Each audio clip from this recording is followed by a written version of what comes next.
in the world of soccer, we have transitioned into international play. And believe it or not, man, we are taking it over to the North American continent. So we're going to be talking about the CONCACAF Nations League. This past week, we had the semifinal matchups. USA went up against Panama and lost in a 1-0 defeat or a 1-0 defeat.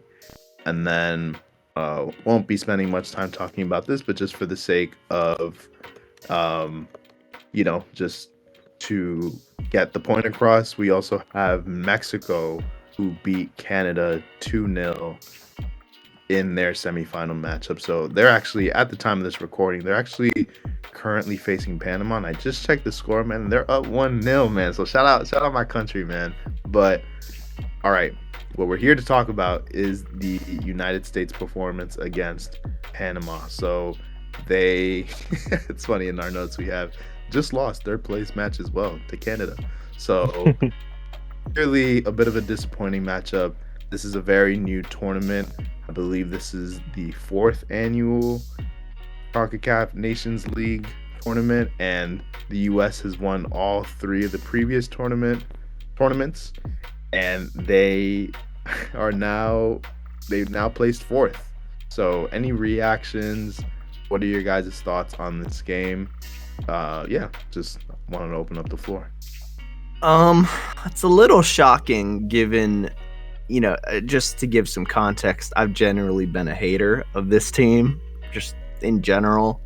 I think the standards are so low and people cheer and act like they're the greatest team in the world, and that you just got to look across the Atlantic and be like, nah, we're bad. We're just bad, straight up. And unfortunately, a new coach in Pochettino isn't going to change that.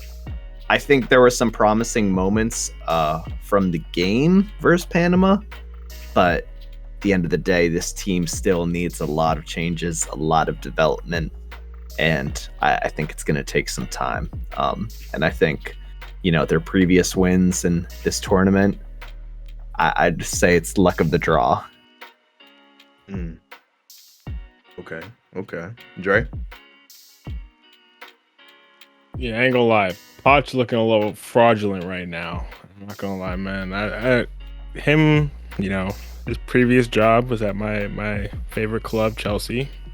I think it was a bit harsh the way he went out there, but I saw him take this job for the U.S. and I was like, this is kind of a bold appointment. Like, the U.S. is kind of punching above their pay grade. Not that Poch has achieved that much recently, but still, or I guess, I don't know, in general, because Spurs didn't actually end up winning anything, but still, he had some pedigree in recent years. And seeing him take this job, I was like, okay, this is an interesting lead up to the World Cup. And obviously, we still have over a year into the World Cup, so things can improve. And also, our starting striker, Balogun, I think that's how you pronounce it, he's been injured for a while. So this isn't necessarily our full strength team, but I don't know. We're not putting any chances away. From what I've seen, it seemed like we had the better of the chances, the better the possession, and we just could not finish our dinner.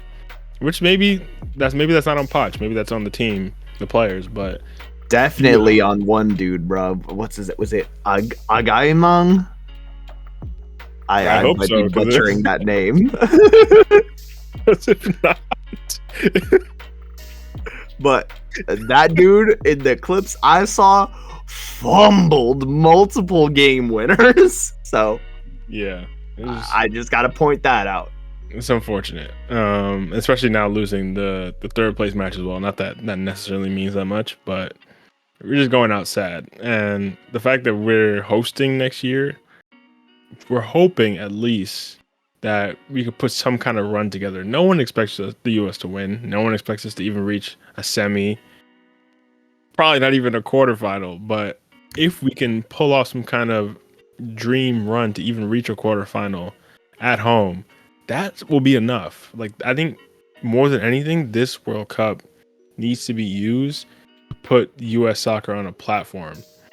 And I know that we're already starting to see some of that talent come through and play in Europe and stuff like that from years ago. But more than anything, we need this to kickstart something that in the next 10, 15 years, we're seeing the U.S. team become a real force. No one expects us to be a force right now. And if we can't put something together for this World Cup, it's really not a good sign. I think America is really ready, especially with like some of the legends who, like you mentioned earlier, Lexi, coming over to the MLS and stuff. I think America's ready to really adopt soccer as like one of our bigger sports. But it's just a switch that still needs to be flipped, and I think the World Cup could be that.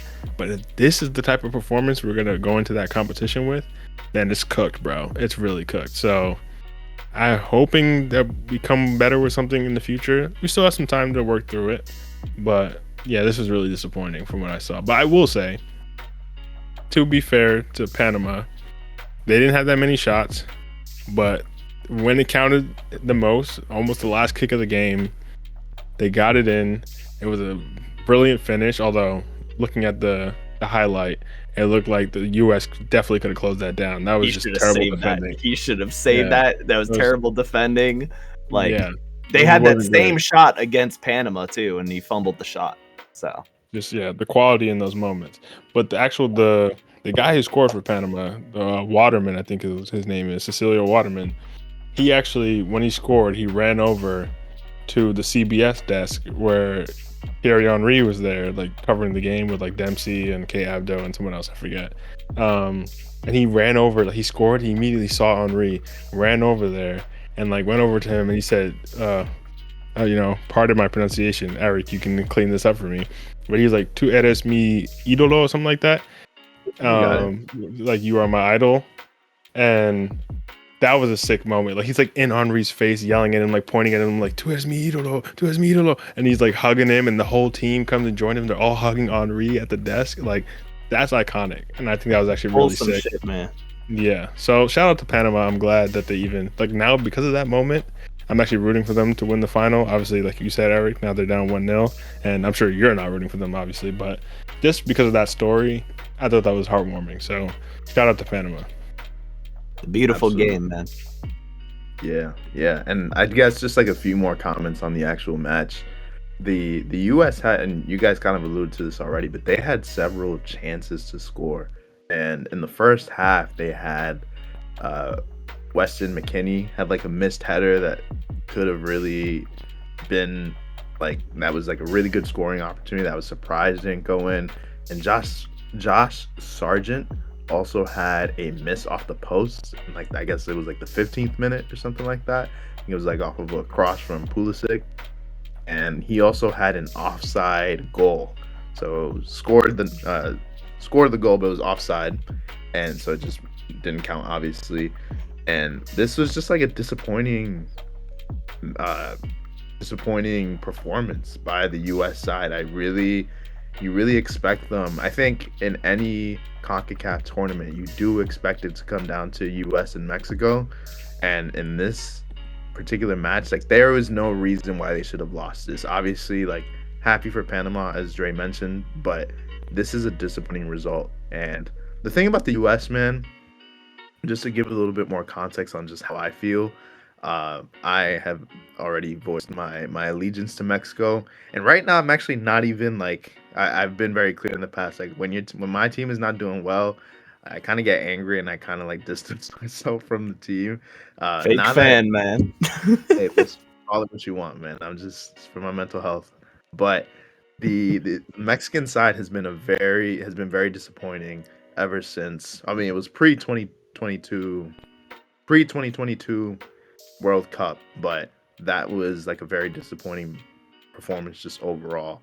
Point is, they haven't really been putting their strongest foot forward, so the U.S. has kind of stepped up in that little timeline. But I always think, like, in my opinion, Mexico is always gonna dominate the CONCACAF. Like, if we do not, then there is something wrong, and clearly there has been something wrong with the past several years. Right now, obviously, they have the upper hand in the final right now. Obviously, anything can happen, but you know, there's no reason why they should lose this tournament, in my opinion. But again, this is just the Nations League, I think something that can be said about both sides, and I'll speak to the American side as well. Like, we have very passionate fan bases where they will really be feeling themselves going into a big tournament like the World Cup, regardless of what they've seen, regardless of the product that's been put forward. And I'm gonna have to interrupt that, man. There's breaking news from the third place match today, with the U.S. versus Canada, where the stadium was near empty, bro, and it's based in LA. So Yep. I do not think, in fact, the U.S. fans will turn up, no matter the result, no matter what. I think this is actually a striking rebuke of everything we're saying about the potential for the sport in the U.S. I mean, and who's how gonna go watch a third? I mean, I would never watch a third. a lot of countries would go and support their team, though. We're not at Like, that place yet. I think we're that's what I'm not saying. there. I think We're the very World Cup far. is going to be like the determining factor. I think I don't know like how the we can Nations League- expedite that in like a year. I think honestly, it's going to come down to marketing. Like, I think the Nations League is not pushed that heavily. Like, It is not. compared to It the is way not. the World Cup will be. I'm assuming if they don't, then honestly it would just be a big disappointment, and they just will have fumbled the sport in the country. But I'm assuming the World Cup is going to have an incredible push, marketing wise, behind it to get people invested. And I think even part of that might even be from the content creator perspective. The amount of content creators getting into soccer as a sport over the last few years, obviously speed leading the forefront, but even recently, like people like Jason and stuff like that. I think honestly, them getting the youth into it could also be a part of that push. And I think the World Cup, the timing of it is very crucial. And if they fumble this, then yeah, soccer in the US is cooked. But I think there's a chance. There is a chance. I think the World Cup is that chance. There might be a chance, but as of today, March 23rd, it's not looking good, bruv. I don't know, man. It's a CONCACAF tournament, and it's not even the CONCACAF tournament. Like, The it don't CONCACAF matter what the tournament is what I'm saying. Like, no matter the context, if the national team is playing in your country and you go to any of these other countries in South America, in Europe, in Africa, people gonna turn up, bro. Like, people will turn out to support no matter the context of the match. And so, even for a friendly, people will show up. So, for a third place match, especially against Canada, with all the stuff going on with them today, outside of soccer, you would think people would maybe turn out as any sign for representing their country. And that passion is just, at least in the LA area, is not there. Yeah, I'll screw LA. So. Listen. If Mexico was playing though, and I mean right now they are they playing? Let me check. Are they playing? If Mexico playing, then yeah, people who are fans of Mexico are gonna turn up. That's what I'm saying, bro. The Mexican people will always show out, man. So, but Yeah, that's not even. I'm sure the Mexicans will, bro. I'm not doubting that. Yeah. I'm saying, like, for the Team USA, for people who'd show up for that. Absolutely. That's fair. Listen, that's fair. And I guess we'll see when the Gold Cup rolls around this summer. I don't know if I'll be tuning in, man. I have newfound hope in the Mexican team now, seeing that they had like a much more convincing showing in this past tournament. I'll be keeping a very distant eye on them. I guess we'll see what the turnout is. I expect the US to have a deep run in the tournament. I want it to be a Mexico-US final. I feel like that's always what's best. So I guess we'll see.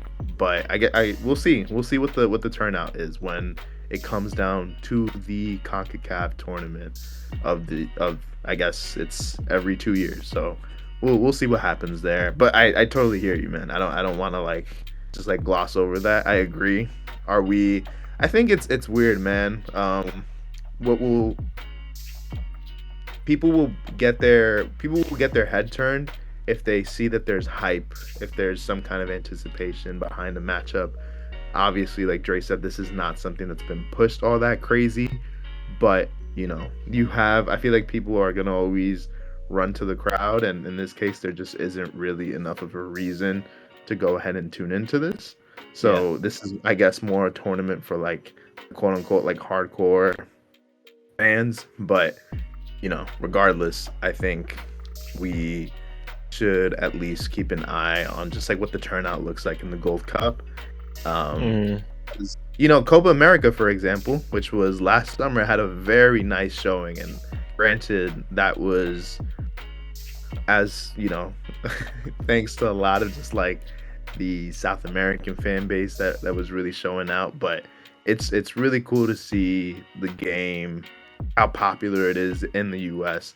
It's usually not even by, I guess you could say, like quote unquote like American people, like people who but it's still, the money is still made, the money, there's the passion is still there. It really is just a matter of who is really attending these matches, which to me, honestly, man, like I don't hate it. Like I said, I've been to a few soccer matches in the US and just seeing like the passionate fan base, it's there. But I agree, man. We should expect more from the local side. So time will tell.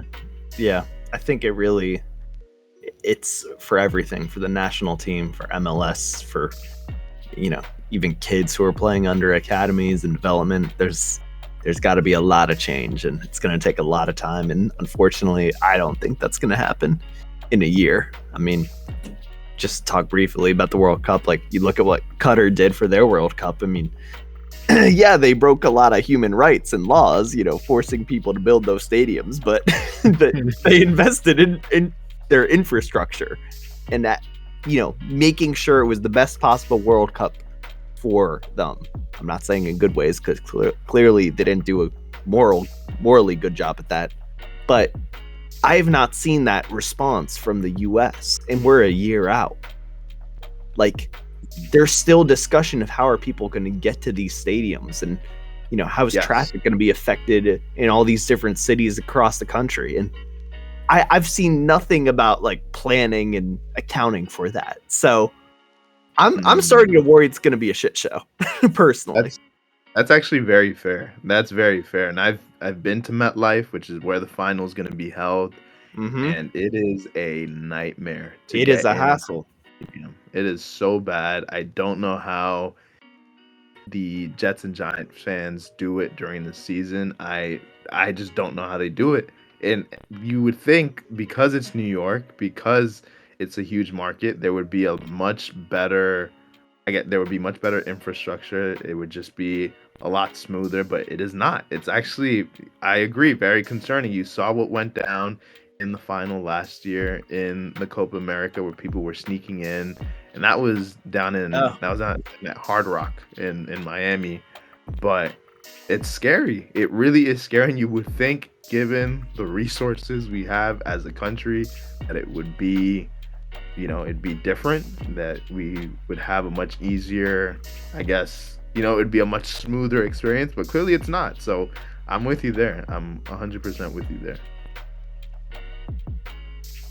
Yeah, I think it's all fair. And I think it's definitely something we'll have to revisit, like we're saying, after the Gold Cup, whether or not we actually covered the Gold Cup itself, but just like what the outlook's looking like after that, and just like what the discourse is from like the US soccer administration in general after that, and what their plan is. Because if we don't hear something by this summer, then they're leaving themselves too short a window. And then by that point, I'm not going to have faith that it could be the World Cup that we hope it can be. Because honestly, at this point, the US just might be too big a country to host something like that. That honestly might be part of it.